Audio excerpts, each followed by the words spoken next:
ये फिल्म एक सच्ची कहानी पर बनाई गई है। शुरू में ये बताया जाता है कि जून 1940 में जर्मन ने फ्रांस पर कब्जा किया। बेसिकली इस फिल्म की कहानी एक किरदार एवन रेहॉन से स्टार्ट होती है, जो कि गाड़ी में जा रहा होता है और पीछे आने वाली कैनन के सोल्जर इस आदमी को इन्वेस्टिगेशन के लिए ले जाते हैं। वो लोग समझते हैं कि ये वॉर सेलर है, उसे जाने दिया जाता है। गाड़ी लेकर वो ऐसी जगह जाता है जहाँ बहुत सी एयरप्लेन्स खड़े होते हैं और वहाँ एक रूम में एंटर हो जाता है। वहाँ एक आने वाला ऑफिसर बताता है कि जंग खत्म हो गई है और इंग्लैंड में मरने से बेहतर है तुम फ्रांस में रहो। ये कहकर वो चला जाता है। वहाँ पास खड़े कुछ जर्मन के ऑफिसर पायलट ऑफिसर्स बात कर रहे होते हैं। जैसा कि वो कहते हैं कि प्लान्स हमारे पहले से ही तैयार हैं। पहली बात, हम रॉयल एयरफोर्स को तबाह कर देंगे। फिर पास खड़े एक एयरप्लेन में एवन जाकर बैठ जाता है और उसको ले जाता है। पायलट ऑफिसर्स को रोकने के लिए भागते हैं, लेकिन एवन चला जाता है। नेक्स्ट सीन में पायलट ऑफिसर ऑफिस की जगह दिखाई जाती है जहाँ एयर अटैक्स हो रहे होते हैं। इस तरह ये स्क्वाड्रन 3 और 3 के पॉलिश पायलट्स होते हैं जो कि रॉयल एयरफोर्स को ज्वाइन करते हैं और इस तरह फॉरेन स्काइज के लिए जंग लड़ रहे होते हैं। एवन के पहुंचने पर इसके साथी इसको बताते हैं कि हमने जंग को जारी रखा जब तक तुम वहां रहे। एवन कहता है कि तुम इनको मेरे बगैर खत्म नहीं कर सकते और मुस्कुराने लगता है। नेक्स्ट सीन में पायलट ऑफिसर चीफ मार्शल को बताता है कि हम बॉम्बर्स नहीं हैं बल्कि फाइटर पायलट्स हैं। हमने बहुत से जर्मन को पोलैंड में शॉट डाउन किया है और ये स्किल आपकी रॉयल एयरफोर्स का तजर्बा है। इस पर मार्शल इसको थोड़ी इंस्ट्रक्शन करता है, जिस पर वो यस सर कहकर चला जाता है। इसी तरह नेक्स्ट सीन में दिखाया जाता है कि एक राफ टीम का पायलट एयरक्राफ्ट में बैठा होता है और एक लेडी की पिक को देख रहा होता है और फिर फ्लाइट लेता है। अपने फ्लाइट के साथ वो मुसलसल इंस्ट्रक्शनल पॉइंट ऑफ व्यू से कांटेक्ट में रहता है। एयरक्राफ्ट से मुसलसल फायरिंग की जाती है और वो अपने ऑपोजिट एयरक्राफ्ट को बहादुरी से गिरा देता है। अब एक ऑफिस दिखाया जाता है जहाँ 2 ऑफिसर्स बैठे होते हैं, जिनमें से एक का नाम मिलो होता है। जब वो बाहर आते हैं तो वो देखते हैं कि इवन अपनी राफ्ट टीम को लेकर वहां पहुंच चुका होता है। थोड़ी देर में ट्रेनर वहां जाकर उनको पे अटेंशन कहता है और बहादुर पॉलिश पायलट्स भी कहता है और कहता है कि तुम्हें राफ्ट में वेलकम कहा जाता है। अब ये मेरी ड्यूटी है कि मैं तुम सबको टीच करूं। उसके बाद पॉलिश पायलट्स को लैंग्वेज पढ़ाई जाती है, जो कि इनको लैंग्वेज बैरियर्स होते हैं, और इसके बाद इनकी कुछ चेकअप भी किए जाते हैं, जो कि आई साइट टेस्ट किए जाते हैं। थोड़ी देर में इन सबको एयरक्राफ्ट की तरफ ले जाते हैं और एवन बताता है कि एयरक्राफ्ट को जमीन से उतारने से पहले इसके व्हील्स को खोल देना। फिर एवन मार्शल बताता है कि एक चीज जो हम जानते हैं वो ये है कि उड़ना कैसे है। मिलो गिब्सन जो कि कमांडिंग ऑफिसर होता है, वो मुसलसल इनसे बात कर रहा होता है। फिर पॉलिश पायलट्स उसको कहते हैं कि ये वो लोग हैं, यानी जर्मन वो लोग हैं जो हमारे लोगों को मार रहे हैं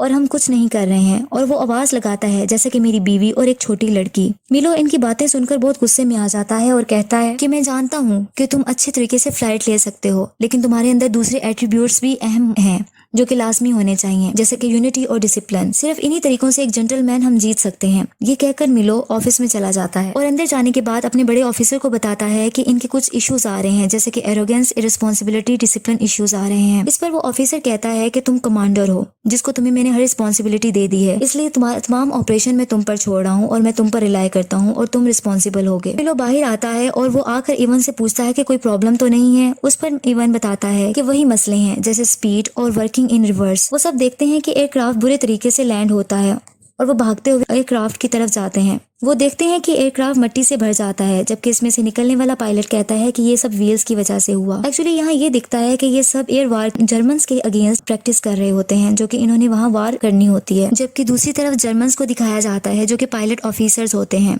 और वो ये कहते हैं कि रॉयल एयरफोर्स की लास्ट 2 वीक से अपनी ताकत खो रही है और हम इस एयरफील्ड्स में उतर रहे हैं जहाँ अभी हम बॉम्ब गिरा रहे हैं, और वो अपने आप को विक्टर्स कहते हैं। इस तरह वो हवा में उड़ने वाले एयरक्राफ्ट्स को देखते रहते हैं। जबकि दूसरी तरफ दिखाया जाता है कि मिलो अपने पॉलिश पायलट्स को इंस्ट्रक्शंस दे रहा होता है और इसी तरह जो लेडीज पायलट्स हैं वो लोकेशन को आइडेंटिफाई कर रही होती हैं। हवा में एयरक्राफ्ट्स के थ्रू जर्मन से जंग होती है। मिलो गिब्सन जल्दी से बैक होम की कमांड करता है, ये कहकर कि ये एक ऑर्डर है। जर्मन के कुछ जहाजों को गिरा दिया जाता है। अब पॉलिश फाइटर्स लैंड करते हैं और देखते हैं कुछ पायलट्स की डेथ हो गई है, जो कि जर्मन्स होते हैं। इवन जब लैंड करता है तो वो एक कपड़ा लेकर उन जर्मन्स की डेड बॉडीज पर डाल देता है, ये कहकर कि ये हम भी हो सकते थे। लेकिन दूसरा पायलट कहता है कि ये भी तुम्हारे साथ ऐसा ही करेंगे जैसा तुम इनके साथ अच्छा कर रहे हो। इस पर वो आइवन को कहता है कि तुम हाफ स्विस हो, जिसकी वजह से तुम्हारे अंदर जर्मन्स के लिए हमदर्दी है। और इस तरह वो ये कहता है कि हम यहाँ जर्मन्स को मारने आए हैं, ना कि इनके लिए दुआ करने। ये कहकर वो चला जाता है। अब मिलो एक दोबारा मीटिंग अरेंज करता है और सबको बताता है कि हम अपनी दुश्मन को शूट करने जा रहे हैं और तुम सबको स्ट्रिक्टली सब चीजों को फॉलो करना है। इस पर बड़ा ऑफिसर एक मैसेज पढ़कर सुनाता है और वो कहता है कंग्रेचुलेशंस 303 स्क्वाड्रंस फिर उनको कहता है कि तुम्हें कल से मुकम्मल तौर पर ऑपरेशन के लिए तैयार रहना है। इवन कहता है कि हम कल से ऑपरेशन पर होंगे। इस पर सब खुशी से एक दूसरे को गले मिलते हैं। अब ट्रेनिंग के लिए सब चले जाते हैं और तमाम अपना यूनिफॉर्म भी पहन लेते हैं। नेक्स्ट डे ऑपरेशन स्टार्ट हो जाता है और लेडी पायलट्स अपनी ऑफिसर अपनी ड्यूटी संभाल रही होती हैं। फाइटर पायलट्स की एयरफील्ड पर दूसरी फोर्स की तरफ से बम्बार्डमेंट स्टार्ट हो जाती है, लेकिन सब कामयाबी से फाइट करते हैं और दोबारा एयर अटैक शुरू हो जाते हैं। फिर दिखाया जाता है रॉयल एयरफोर्स टीम आपस में कांटेक्ट में रहती है। इस लड़ाई में रॉयल एयरफोर्स का पायलट एक उड़ते हुए एयरक्राफ्ट को जो कि जर्मन का होता है उसको मार गिराता है, जबकि दूसरी तरफ मिलो को इवन कहता है कि तुम जानते हो कि मैं बेस्ट हूँ। अभी वो ये बता रहा होता है कि इवन का दोस्त आ जाता है, जिसे लेकर वो रॉयल एयरफोर्स टीम की तरफ ले जाता है और कहता है कि देखो कौन आया है। सब उसे खुशी से गले मिलते हैं और इस तरह इवन बाहर आता है तो इसे एयरक्राफ्ट के मुतालिक एक आदमी के थ्रू बताया जाता है। वो आदमी से बताता है कि एरोप्लेन में गन कैमरास को इंस्टॉल कर दिया गया है और ये आपका ही आइडिया था। ये वाली गन्स 150 यार्ड से रिहार्मोनाइज्ड कर दी गई हैं, तकरीबन 137 मीटर्स पर, लेकिन इसका ये मतलब है कि आपको रियर क्लोज रहना पड़ेगा एक फासले पर और फिर इसको हिट करना होगा। ये इतना ही सही होगा जितना कि एक कैनन होती है बरतानिया के लड़कों के मुताबिक। रॉयल एयरफोर्स टीम की अगली सुबह ग्रुप फोटो ली जाती है कि अचानक से सायरन बजने लग जाता है और अनाउंसमेंट होती है कि टीम अपनी एयरक्राफ्ट की तरफ जल्दी से भागें। ऑपरेशन शुरू होने का वक्त आ गया है और सब फ्लाइट लेते हैं और एयरक्राफ्ट के थ्रू फायरिंग शुरू हो जाती है, जबकि लेडी पायलट्स दोबारा अपनी पोजीशन एरियाज को लोकेशन को आइडेंटिफाई करने के लिए बैठ जाती हैं। कुछ जहाजों को तबाह कर दिया जाता है। फिर एक साइन जाहिर होता है, रिफ्यूलिंग और लैंडेड। जहाजों को रिफ्यूल किया जाता है और फिर से फ्लाइट होती है। रॉयल एयरफोर्स टीम के एक टीम मेंबर के एयरक्राफ्ट से बम्बार्डमेंट और फायरिंग होना बंद हो जाती है। इस पर ऑपोजिशन जर्मन्स की टीम से फायरिंग होती है और वो जख्मी हो जाता है और इसका खून बहने लगता है। इसका एरोप्लेन भी क्रैश हो जाता है और वो पानी में जा गिरता है, जहाँ इसको एक छोटी सी विक्टिम बच्ची इमेजिन होती है जो कि हंस रही होती है। आखिरकार वो पानी में डूब जाता है। रॉयल एयरफोर्स टीम अब खामोश उदास होती है क्योंकि इनका साथी मर चुका होता है। मिलो एक किताब रूडिमेंट्री पॉलिश पढ़ रहा होता है। अब दोबारा से एयर वॉर को दिखाया जाता है। एयरफोर्स टीम हवा में एक सुकून से फ्लाइट में होते हैं कि अचानक एक प्लेन पर अटैक हो जाता है और सब बहुत अलर्ट हो जाते हैं। एवन के एयरक्राफ्ट पर आग लग जाती है, लेकिन वो सक्सेसफुली एयर बैलून की हेल्प से नीचे उतर आता है, जबकि दूसरा टीम मेंबर उसके जिस्म पर आग लग जाती है और वो जख्मी हो जाता है। नेक्स्ट सीन में पायलट पॉलिश फाइटर्स की पार्टी दिखाई जाती है, जहां चीफ मार्शल सबसे एड्रेस करता है और कहता है कि मैं इस इवनिंग के होस्टेस से आपको इंट्रोड्यूस करवाना चाहता हूँ। वो एक लेडी को बुलाता है जो कि आकर सबसे बात करती है और वो ये कहती है कि इवनिंग पायलट्स ब्रेव सोल्जर्स के लिए है, जो कि पायलट ऑफिसर्स के लिए है, जिन्होंने इंग्लैंड के स्काइज में हमारे लिए लड़ाई लड़ी। उसके बाद एवन गुस्से में आ जाता है और बोलता है कि तुम हमारे ही शहरों में बॉम्ब गिरा रहे हो और शूट कर रहे हो और हमारा ही शिकार कर रहे हो। हम यहाँ शैंपियन पी रहे हैं और अपने शहरों पर बॉम्ब गिरा रहे हैं। दे आर बुचरिंग अस, और हमें शूट किया जा रहा है और फांसी दिए जा रहे हैं। इसके बाद वो ऐसी बातें करता रहता है जबकि मिलो आके इसको चुप करवाता है। अब मिलो कुछ देर में इस रूम में आता है जहाँ जख्मी पायलट्स होते हैं। इनमें से एक का चेहरा भी जला हुआ होता है। वो इसे कहता है कि रिमार्केबल मैन हमेशा ग्रो करता है, तुम्हें इस पर फख्र करना चाहिए। जबकि दूसरी तरफ एक और पॉलिश पायलट को दिखाया जाता है जो कि कैंडल सिलाई बैठा होता है और वो बहुत ही सैड होते हैं क्योंकि उनके साथी मर गए होते हैं।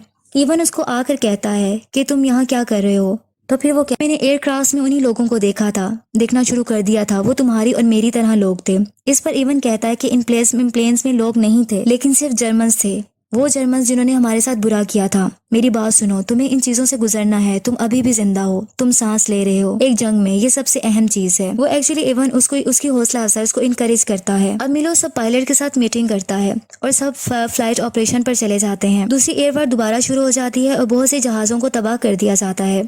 अब एक रॉयल एयरफोर्स टीम के पायलट को कुछ मेमोरी जहन में आती है, जैसा कि एक बूढ़े आदमी को फायरिंग से मार दिया जाता है। अभी वो ये सोच रहा होता है कि इस पर फायरिंग हो जाती है। दूसरी तरफ एवन बहुत परेशान हो जाता है क्योंकि ये सब देख रहा होता है और गुस्से में आकर ऑपोजिशन जर्मन्स के जहाज को गिरा देता है। जर्मन्स के साथ फाइट मुसलसल होती रहती है। अब पॉलिश पायलट्स के 2 बचे हुए एयरक्राफ्ट नजर आते हैं, जिसमें से एक का इंजन रुकने से वो क्रैश हो जाता है। अब सिर्फ एवन होता है। एवन पर फायरिंग शुरू हो जाती है। अब सिर्फ एवन बचता है जो कि ओनली सर्वाइवर होता है। पायलट लेडीज देखती हैं कि ऑपरेशन की क्या सिचुएशन है और इनकी आंखों में आंसू आ जाते हैं। अब एवन अपने एयरक्राफ्ट में जो कि जमीन पर गिरा होता है वो जख्मी हालत में जिंदा निकलता है और पास खड़े एक एयरक्राफ्ट की तरफ जाता है और देखता है कि इसके पार्टनर की डेथ हो गई है। वो शदीद गुस्से और गम में होता है। इस तरह स्क्वाड्रन लीडर बाकी फाइटर पायलट से कहता है ये बहुत एक्सेप्शनल वर्क था और बहुत ज्यादा हम फख्र महसूस करते हैं, लेकिन जो इन्होंने काम किया और जारी रखा, ये अजीम शुक्रगुजारी के मुस्तहिक हैं। ये कहकर वो ऑफिसर्स चले जाते हैं। नेक्स्ट सीन में 1946 का टाइम दिखाया जाता है जो कि लंदन इंग्लैंड में दिखाया जाता है। इवन जहाज उड़ते हुए जहाज़ों को देख रहा होता है और ये भी दिखाया जाता है कि वो शायद 3 दिन में मुल्क छोड़कर शायद अमेरिका चला जाएगा। आखिर में ये बताया जाता है कि स्क्वाड्रन 303 बरतानिया में सबसे ज्यादा स्कोर्स करने वाले फाइटर थे और 145 पॉलिश पायलट्स जिन्होंने बरतानिया की जंग में हिस्सा लिया, इन्होंने 203 तैयारों को गिरा दिया और रॉयल एयरफोर्स को स्ट्रेंथ को कॉन्स्टिट्यूट किया।